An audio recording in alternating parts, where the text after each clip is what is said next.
ನೀವಾಗಲೇ ಎಲ್ಲ ಸಾಮಾನು ಸಹಿತ ಬಂದ್ಬಿಟ್ರಾ? ನಾನು ಕೂಡ ನಮ್ಮ ಎರಡು ಕಣ್ಣುಗಳಾಗಿದ್ದ ಆ ಬಸವಣ್ಣನಿಗೆ ಎಡೆ ಮಾಡ್ತಾ ಇದ್ದೆ, ಅಷ್ಟರಲ್ಲಿ ನೀವೇ ಬಂದ್ಬಿಟ್ರಿ. ಸೀತಾ, ಬಸವಣ್ಣನಿಗೆ ಅಷ್ಟೇ ಯಾಕೆ ಹೇಳಿ? ಬಸವಣ್ಣನಕ್ಕಿಂತ ದೊಡ್ಡವಳು ಭೂಮಿ ತಾಯಿದಾಳೆ. ಜಾತಿ ಭೇದ ಭಾವವನ್ನು ಎಲ್ಲವನ್ನು ತನ್ನ ಒಡಲಲ್ಲಿ ಹಾಕಿಕೊಂಡು ಜೋಪಾನ ಮಾಡುತ್ತಾಳೆ. ಅವಳಿಗೆಡೆ ನೀವು ಹೇಳೋಕ್ಕಿಂತ ಮೊದಲೇ ನಾನು ಮುತ್ತೈದೆಯರಿಗೆ ಉಡಿ ತುಂಬಿ ದೇವರ ಹತ್ರ ಪೂಜೆ ಮಾಡಿ ಬೇಡ್ಕೊಂಡೆ, ಮಳೆ ಬೆಳೆ ಚೆನ್ನಾಗಿ ಬರಲಿ ಅಂತ. ಎಂಥ ಬುದ್ಧಿವಂತಳು ಸೀತಾ ನೀನು. ನಿನ್ನಂಥ ಹೆಂಡತಿಯನ್ನು ಪಡೆಯಲು ನಾನು 7 ಜನ್ಮದ ಪುಣ್ಯ ಮಾಡಿರಬೇಕೆಂದು ಅನಿಸುತ್ತಿದೆ. ನಿಮ್ಮಷ್ಟು ತಿಳಿದಳು ನಾನಲ್ಲ ಸ್ವಾಮಿ. ಯಾಕೆಂದ್ರೆ ತಂದೆ ತಾಯಿ ಹಿಂದೆ ಇಂದ್ರೆ ಕೂಡ ನನ್ನ ಕೈ ಹಿಡಿದು ನನಗೆ ಬಾಳ ಕೊಟ್ಟಿದ್ದೀರಿ. ಅದಕ್ಕಿಂತ ಹೆಚ್ಚಿನ ಭಾಗ್ಯ ಏನಿದೆ ಹೇಳಿ? ಹೇ ಹುಚ್ಚಿ, ಸಂತೋಷ ತುಂಬಿದಾಗ ಆ ಮನೆಗೆ ಒಳ್ಳೇದಾಗೋದಿಲ್ಲ. ಮುಂದಿನ ಕೆಲಸ ನೋಡೋಣ, ನಡಿ. ಒಕ್ಕಲಿಗ ಒಕ್ಕಲಿದ್ದರೆ ಬಿಕ್ಕುವುದು ಜಗವಲ್ಲ ಅಂತ ಹೇಳ್ತಾರೆ. ಹಾಗೆ ಬಿತ್ತು ಕೂರಿಗೂ ಏನಾದ್ರೂ ಹಿನ್ನೆಲೆ ಇರಬಹುದಲ್ಲ? ಇದೆ ಸೀತಾ, ಇದೆ. ಈ ರೈತನೇ ಪೂಜಿಸುವ ಕೂರಿಗೆಗೆ 3 ತಾಳು ಎಂಬ ನೇಮವಿದೆ. ಒಂದೊಂದು ತಾಳು ಒಂದೊಂದು ವಿಶೇಷ ರೀತಿಯಲ್ಲಿವೆ ಸೀತಾ. ಮೊದಲನೇ ತಾಳು ಸ್ವತಂತ್ರವಾಗಿ ಹಾರಾಡೋ ಪಶು ಪಕ್ಷಿಗಳಿಗೆ. 2ನೆಯ ತಾಳು ಸಂಸಾರವನ್ನೇ ತ್ಯಜಿಸಿ ಕಾವಿ ತೊಟ್ಟ ಜೋಗಿ ಜಂಗಮನಿಗೆ ಸೀತಾ. 3ನೇ ತಾಳು ಈ ಜಗತ್ತಿಗೆ ಅನ್ನ ಹಾಕೋ ರೈತನಿಗೆ ಸೀತಾ. ನೋಡಿದೆಯಾ ಸೀತಾ, ಈ ರೈತ ಎಲ್ಲರಿಗೂ ಹೇಗೆ ಆಸರೆಯಾಗಿದ್ದಾನೆಂಬುದು ಅದರಲ್ಲೇ ತಿಳಿಯುತ್ತದೆ. ಸ್ವಾಮಿ, ರೈತ ಜಗತ್ತಿಗೆ ಅನ್ನದಾತನಾಗಿರಬಹುದು, ಆದರೆ ಈ ಭೂತಾಯಿಯನ್ನು ಕಾಪಾಡಿ ಕಷ್ಟದ ಎತ್ತುಗಳನ್ನ ಹೂಡಿ ಈ ಮಣ್ಣಿನಲ್ಲಿ ಧೈರ್ಯ, ಶೌರ್ಯ, ಕರುಣೆ, ಪ್ರತಿಭೆ, ಮನುಷ್ಯತ್ವದ ಬೀಜಗಳನ್ನು ಬಿತ್ತಿದಾಗಲೇ ಅಲ್ಲವೇ ಈ ರೈತ ಭೂತಾಯಿ ಚೊಚ್ಚಿದ ಮಗನಾಗುವುದು. ನಾವು ಎಷ್ಟೇ ನಮ್ಮ ಜೀವ ಇರುವವರೆಗೂ ಎಷ್ಟೇ ವರ್ಣನೆ ಮಾಡಿದರೂ ಈ ಭೂಮಿ ತಾಯಿಯರನ್ನ ತೀರ್ಸಕ್ಕಾಗುವುದಿಲ್ಲ ಸೀತಾ. ಹಾಗೆ ಕಳಸ ಬಂಡೂರು ಯೋಜನೆ ಯಶಸ್ವಿ ಆದರೆ ನಮಗೆ ಬಂದ ಬಡತನ ದೂರ ಆಗೋದು ಖಂಡಿತ ಸೀತಾ, ಖಂಡಿತ. ಅದೇನೇ ಇರಲಿ, ಬಿತ್ತಲು ವೇಳೆ ಆಯ್ತು, ನಡೆ ಹೋಗೋಣ. ಸ್ವಾಮಿ, ಈ ಭೂಮಿ ತಾಯಿ ಎಷ್ಟೊಂದು ಪುಣ್ಯವಂತಳು ಅಲ್ವೇ? ಯಾಕೆ ಯಾಕೆ ಅಂತ ಕೇಳ್ತಾ ಇದ್ದೀರಲ್ಲ? ನೋಡಿ, ಈ ಆಡಂಬರದ ಜನ ಜಾತಿ ಮತ, ಮೇಲು ಕೀಳು, ಬಡವ ಶ್ರೀಮಂತ ಅಂತ ಬಡ್ದಾಡಿ ಸಾಯ್ತಾರೆ. ಆದ್ರೆ ಈ ಭೂತಾಯಿ ಎಲ್ಲರಿಗೂ ಸಮಾನವಾಗಿ ನೋಡಿಕೊಂಡು ತನ್ನೊಡಲಲ್ಲಿ ಜಾಗ ಕೊಡ್ತಾಳಲ್ಲ, ಅವಳು ಎಂಥ ಕರುಣಾಮಯಿ ಅಲ್ವೇ? ನಿಲ್ಲು ಸೀತಾ, ನಿಲ್ಲು. ಹೋಗುವ ಮುಂಚೆ ಒಂದು ಸುಮಧುರವಾದ ಗೀತೆಯನ್ನು ಹಾಡಿ ಹೋಗೋಣವೇ? ಭೂಮಿ ತಾಯಾಣೆ ನೀನಿಷ್ಠ ಕಣೆ, ಯಾಕೋ ಏನೋ ನಾನು ನಿನ್ನ ಮೆಚ್ಚಿದೆ, ಯಾಕೋ ಏನೋ ನಾನು ನಿನ್ನ ಮೆಚ್ಚಿದೆ.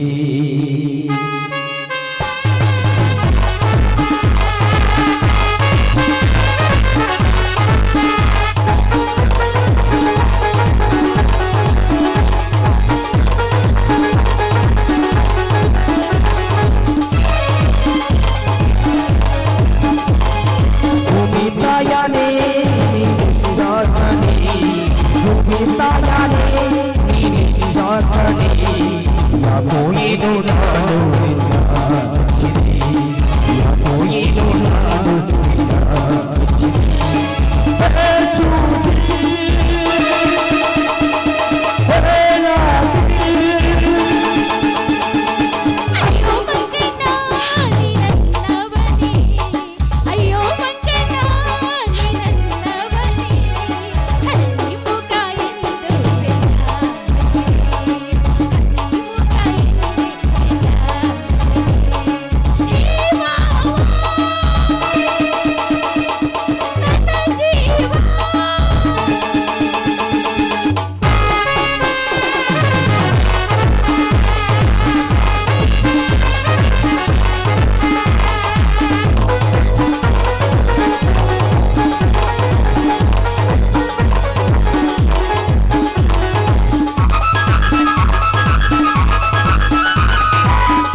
ಸಹವಾಸ ಹಾಸಿ ಎಲ್ಲಿ ನೀನು ಅಲ್ಲಿ ನಾನು ಇಲ್ಲವೆಂದು ಹೋದೆನೆ.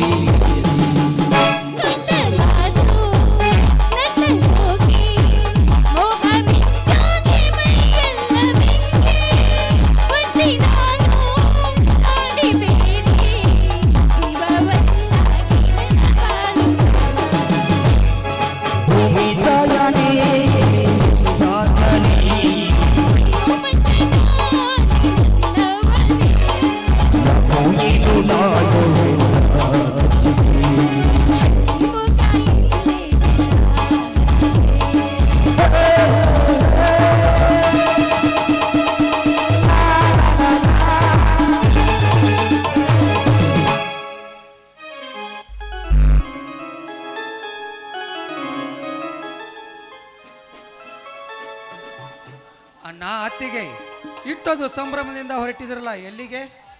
ಬಾರಪ್ಪ ಸಹೋದರ, ಈಗ ಬಂದೇನಪ್ಪ. ನಾವು ಮುತ್ತೈದೆಯರ ಉಡಿ ತುಂಬಿ ಸಂತೋಷದಿಂದ ಬಿತ್ತಲಿಕ್ಕೆ ಹೊರಟಿದ್ದೇವೆ. ಅಲ್ಲಪ್ಪ ಶ್ರೀಧರ, ಓದ್ ಮುಗಿಸ್ಕೊಂಡು ದಿಢೀರ್ನೆ ಬಂದಿಯಲ್ಲ, ಯಾಕಪ್ಪ? ಬರಬೇಕಾದ ಪ್ರಸಂಗ ಬಂದೊದಗಿದೆ ಅತ್ತಿಗೆ. ಅದೇನಪ್ಪ ಅಂತ ಪ್ರಸಂಗ? ಹಿಂದೆ ನಾನು 20,000 ರೂಪಾಯಿ ಹಣ ತೆಗೆದುಕೊಂಡು ಹೋಗಿದ್ದು ಡೊನೇಷನ್ಗೆ ಆಯಿತು. ಈಗ ಪ್ರವೇಶ ಪಡೆದುಕೊಳ್ಳಬೇಕಾದರೆ 50,000 ರೂಪಾಯಿ ಹಣ ತುಂಬಬೇಕು. ಅದು ಇವತ್ತೇ ಕೊನೆಯ ದಿನಾಂಕ. ಏನಪ್ಪ ಸಹೋದರ, ಸಂತೋಷದಿಂದ ನಾವು ಬಿತ್ತಲಿಕ್ಕೆ ಹೊರಟರೆ ನೀನು 50,000 ಹಣ ಬೇಕು ಅಂದರೆ ನಾನು ಎಲ್ಲಿಂದ ತಂದು ಕೊಡಲಪ್ಪ? ಹಾ ಸಹೋದರ, ನಾನು ಎಲ್ಲಿಯಾದರೂ ಸಾಲ ಸೂಲ ಮಾಡಿ ನಿನಗೆ ಹಣದ ವ್ಯವಸ್ಥೆ ಮಾಡುತ್ತೇನೆ. ನೀನು ಮನೆಯಲ್ಲಿ ವಿಶ್ರಾಂತಿ ತೆಗೆದುಕೊಳ್ಳಪ್ಪ. ನಿಲ್ಲಣ್ಣ, ಇವತ್ತೊಂದಿನ ಬಿತ್ತುವುದು ಬಿಟ್ಟರೆ ಏನಾಗುವುದಿಲ್ಲ. ನನ್ನ ಜೀವನಕ್ಕಿಂತ ನಿನಗೆ ಬಿತ್ತುವುದೇ ಹೆಚ್ಚಾಯ್ತೆ. ಎಂಥ ಮಾತನ್ನ ಮಾತಾಡ್ತಾ ಇದ್ದೀಯ ನೀನು?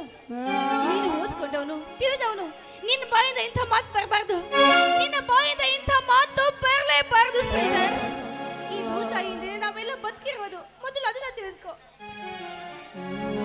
ಅತ್ತಿಗೆ, ನಿಮ್ಮ ಮಾತು ಕೇಳಲು ನನಗೆ ಸಮಯವಿಲ್ಲ. ಹಣ ಕೊಡ್ತಿರೋ ಇಲ್ಲೋ ಅಷ್ಟೇ ಹೇಳಿ.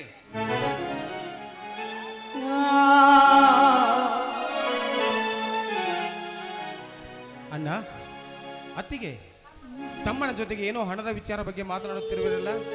ಶ್ರೀಧರ್, ನೀನಾದರೂ ಹೇಳಬಾರದೆ ಏನಾಗಿದೆ ಎಂದು? ಏಯ್, ನಿನಗೇನು ಗೊತ್ತು? ಈಗ ನನಗೆ 50,000 ರೂಪಾಯಿ ಹಣ ಬೇಕಾಗಿದೆ, ಕೊಡಲಯ್ಯ? ಇದೇನು ಶ್ರೀಧರ್, ಹರಟೆಯ ಮಾತು? ನಾನು ಮಾತನಾಡಿದ ಹರಟೆಯ ಮಾತಾಯ್ತೆ. ಅವನು ಎಂಥ ಮಾತು ಮಾತಾಡ್ತಾ ಇದ್ದೀಯ ನೀನು? ಅವನು ನಿನ್ಗಿಂತ ದೊಡ್ಡವನು. ಸ್ವಲ್ಪ ಮರ್ಯಾದೆ ಕೊಟ್ಟು ಮಾತಾಡು. ಅವನು ಕೂಡ ನೀನ್ ಅಣ್ಣ ಕಣೋ. ಅಣ್ಣ? ಯಾರು ನನ್ನ ಅಣ್ಣ? ಇವನೊಬ್ಬ ಬೀದಿಯಲ್ಲಿ ಬಿದ್ದ ಬಿಕಾರಿ. ಯಾರನ್ನು ಎಲ್ಲಿ ಇಡಬೇಕೋ ಅಲ್ಲಿಟ್ರೇನೆ ಒಳ್ಳೆಯದು. ಶ್ರೀಧರ್, ಈ ಮಾತು ನೀನಾಡಿದೆ ಎಂದು ಸುಮ್ಮನಿರುವೆ. ಬೇರೆ ಯಾರಾದರೂ ಆಗಿದ್ದರೆ ಇಷ್ಟೊತ್ತಿಗೆ ಅವರ ಹೆಣ ನೋಡಬೇಕಾಗುತ್ತಿತ್ತು. ಮತ್ತೇನು ಮಾತನಾಡಬೇಕೋ ನಿನಗೆ? ನಾನಾಡಿದ ಮಾತು ಸುಳ್ಳಾದರೆ ಇಲ್ಲೇ ನಿಂತಿದ್ದರಲ್ಲ ಈ ಮಾತ್ಮರನೆ ಕೇಳಿ ತಿಳಿದುಕೋ. ನೀನ್ಯಾರು ಎಂಬುದು ಸತ್ಯ ಘಟನೆ ತಿಳಿಯುತ್ತದೆ. ಅಣ್ಣ, ಇದೇನ್ ಮಾತನಾಡ್ತಾ ಇದ್ದಾನೆ ಅಣ್ಣ? ಇವನು ಹೇಳುವ ಮಾತು ನಿಜವೇನನ್ನ? ಹೇಳಣ್ಣ, ಹೇಳು. ಹೌದಪ್ಪ ಸಹೋದರ, ಶ್ರೀಧರ ಹೇಳುವ ಮಾತು ಸತ್ಯವಿದೆ. ಅದನ್ನು ಯಾವ ಬಾಯಿಂದ ನಿಜ ಎಂದು ಹೇಳಲಪ್ಪ? ಯಾವ ಬಾಯಿಂದ ನಿಜ? ಅದೇನೆಂದು ಹೇಳದಿದ್ದರೆ ನನ್ನ ಮೇಲೆ ಆಣೆಯಾಗಿದೆ ಅಣ್ಣ. ಹೇಳುತ್ತೇನಪ್ಪ, ಹೇಳುತ್ತೇನೆ. 25 ವರ್ಷದ ಹಿಂದೆ ಮುಚ್ಚಿಟ್ಟ ವಿಷಯ ಇಂದು ಬಿಚ್ಚಿ ಹೇಳುವ ಸಮಯ ಒದಗಿ ಬಂದಿದೆ ಸಹೋದರ, ಸಮಯ ಬಂದಿದೆ. ನೋಡು ಸಮರ್ಥ, ನಿನ್ನ ತಂದೆ ಇಡೀ ಈ ಊರಿಗೆ ನಿಷ್ಠಾವಂತ ರೈತರ ನಾಯಕನಾಗಿದ್ದನಪ್ಪ. ಬಡವರಿಗೆ ಸಹಾಯ ಮಾಡುವ ಧನಿಕನಪ್ಪ ನಿನ್ನ ತಂದೆ. ಅವಳಿ ಪುತ್ರರಾಗಿ ನೀವು ಜನಿಸಿದ್ದೀರಿ. ನೀವು ಶಾಲೆಗೆ ಹೋದಾಗ ನಿಮ್ಮ ಗುಡಿಸಲಿಗೆ ಬೆಂಕಿ ಎತ್ತಿತ್ತು. ಆಗ ನೀನು ಒಬ್ಬನೇ ನನ್ನ ಕೈಗೆ ಸಿಕ್ಕಿದೆಯಪ್ಪ. ಇನ್ನೊಬ್ಬ ನಿನ್ನ ತಮ್ಮ ಎಲ್ಲಿ ಹೋದನೋ ಏನೋ ನನಗೆ ಒಂದು ತಿಳಿಯಲಿಲ್ಲಪ್ಪ, ಆದರೆ ನಿನ್ನ ತಂದೆ ತಾಯಿಗಳು ಸತ್ತು ಹೋದರಪ್ಪ, ಸತ್ತು ಹೋದರು. ಇದೇ ನೋಡಪ್ಪ ಸಮರ್ಥ, ನಿನ್ನ ಜೀವನದ ಕತೆ.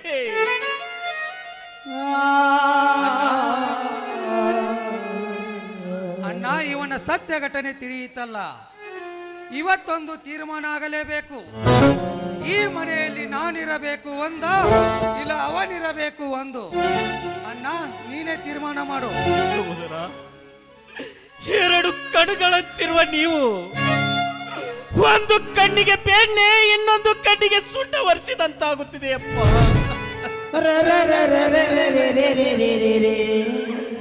ನಾನು ಏನು ಅಂತ ಹೇಳಲಪ್ಪ, ನಾನು ಏನು ಅಂತ ಹೇಳಲಿ?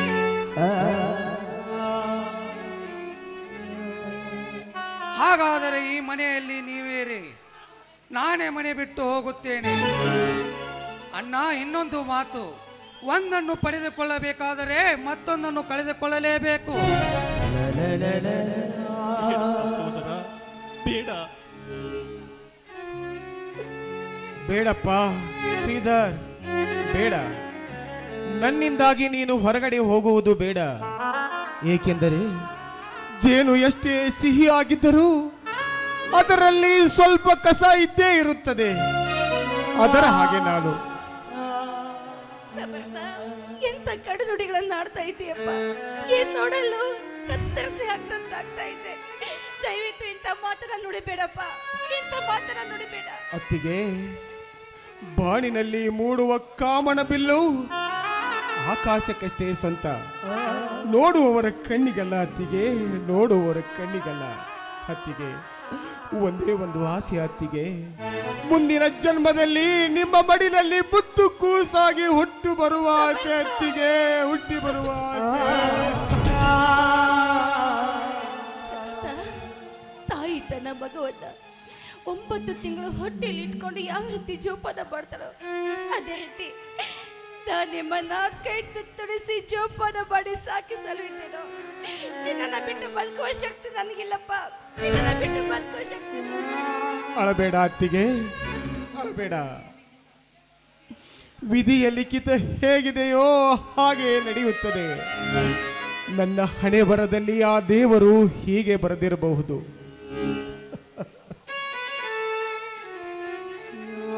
ನೀನಾಗೆ ನೀನು ಹೋಗುತ್ತೆ ಅಂದ ಮೇಲೆ ಬೇಗನೆ ಹೊರಟು ಹೋಗು ಈ ಮನೆಯಿಂದ. ನೀನು ಎಷ್ಟು ಹೊತ್ತು ಈ ಮನೆಯಲ್ಲಿ ಇರ್ತೀಯೋ ಅಷ್ಟು ವಿಘ್ನ ಹೆಚ್ಚಾಗುತ್ತದೆ. ಶ್ರೀಧರ್, ಹೋಗುವುದಕ್ಕಿಂತ ಮುಂಚಿತವಾಗಿ ತಂದೆ ತಾಯಿಯ ಸ್ಥಾನದಲ್ಲಿ ಇರುವಂತ ನನ್ನ ಅಣ್ಣನಿಗೆ ಒಂದು ಮಾತನ್ನು ಹೇಳಿ ಹೋಗುವೆ ಶ್ರೀಧರ್.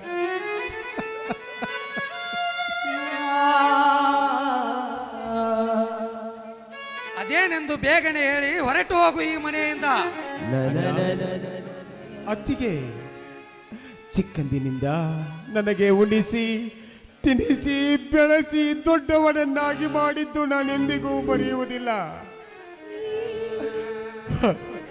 ನಿಮಗೆ ಕಷ್ಟ ಬಂದಾಗ ಸಮರ್ಥ ಎಂದು ಕೂಗಿದರೆ ನಾನು ನಿಮ್ಮ ಕಷ್ಟಕ್ಕೆ ಓಡಿ ಬರುತ್ತೇನೆ. ಅಣ್ಣ, ಅತ್ತಿಗೆ, ನನಗೆ ಆಶೀರ್ವಾದ ಮಾಡಿ, ನಾನು ಹೋಗಿ ಬರುತ್ತೇನೆ. ಬಾಲ್ಯಮಾಟದಿ ಚಂಡಂತೆ ಎಲ್ಲರೂ ತಣ್ಣಾಸೆಯಂತೆಯೇ ಆಡೋದು ದೇವರು. ಬಾಲ್ಯಮಾಟದಿ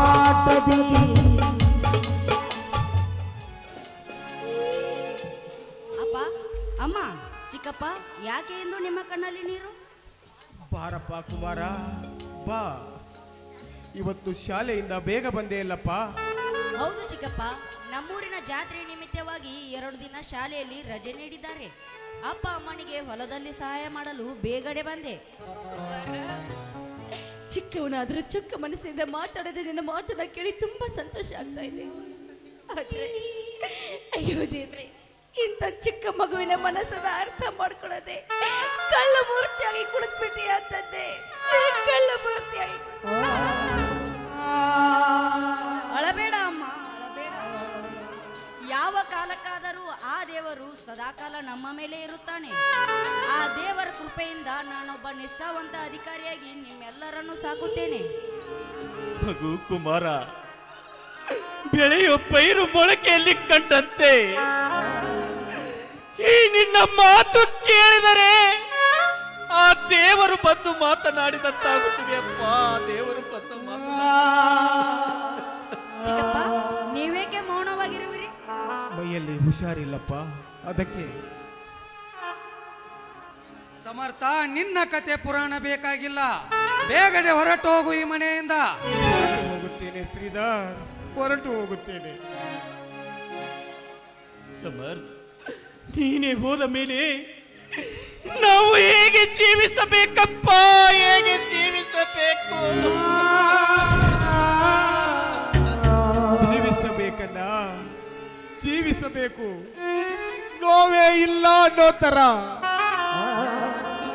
ನಗಬೇಕಣ್ಣ, ನಗಬೇಕು. ದುಃಖವೇ ಇಲ್ಲ ಅನ್ನೋ ತರ ಆಟವಾಡಬೇಕಣ್ಣ, ಸೋಲೆ ಇಲ್ಲ ಅನ್ನೋ ತರ. ಅಣ್ಣ ಅಣ್ಣ ತಮ್ಮರು ಇರಬೇಕಣ್ಣ, ಕೊನೆನೇ ಇಲ್ಲ ಅನ್ನೋ ತರ.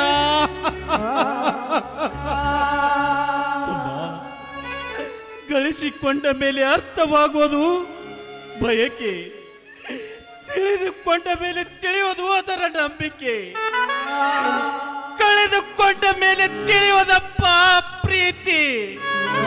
ತಮ್ಮ ಸಹೋದರ, ದಿಕ್ಕು ತಿಳಿಯದಾಗಿದೆ ಅಪ್ಪ ಈ ನನ್ನ ಮನಸ್ಸಿಗೆ. ಸಿಡಿಲು ಪಡೆದಂತಾಗಿದೆ ಅಪ್ಪ ನನ್ನ ಕನಸಿಗೆ.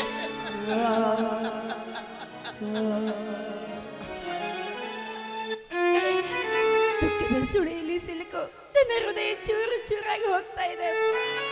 ಚೂರು ಚೂರಾಗಿ.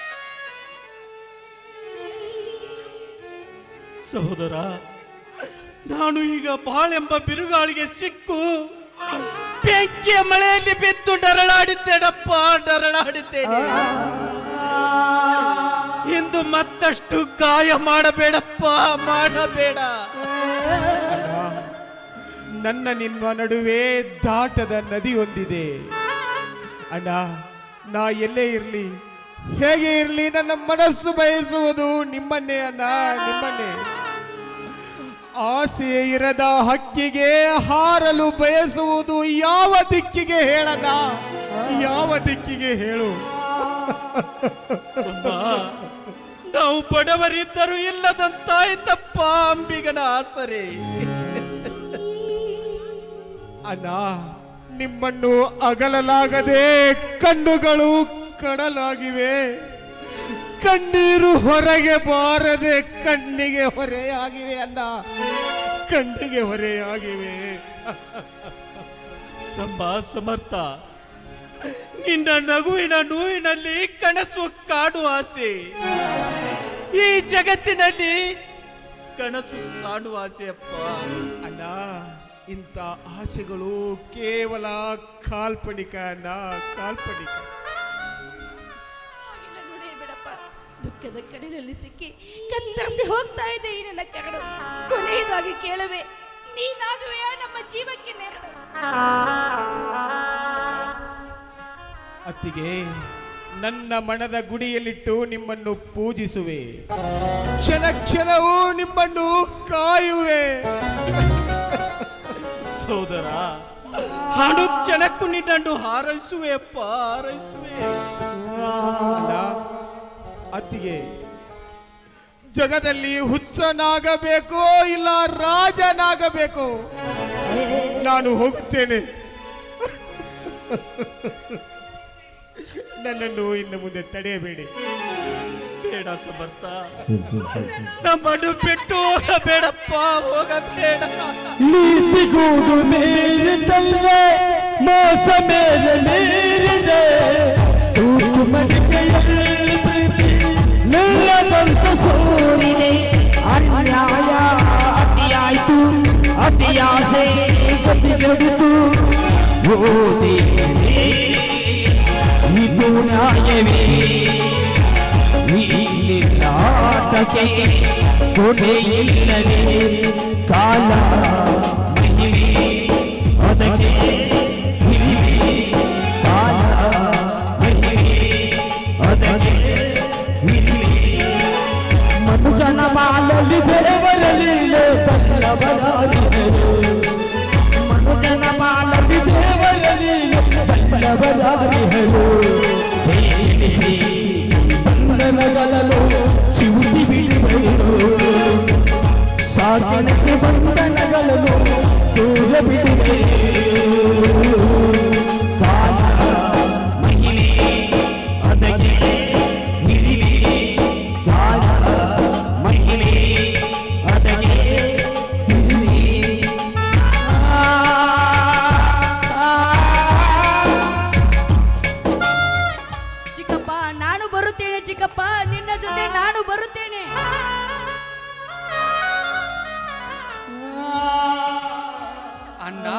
ನಮ್ಮ ಮನೆಯಲ್ಲಿದ್ದ ಪೀಡೆ ತೊಲಗಿತು. ಬೇಗ ನನಗೆ ಹಣದ ವ್ಯವಸ್ಥೆ ಮಾಡು.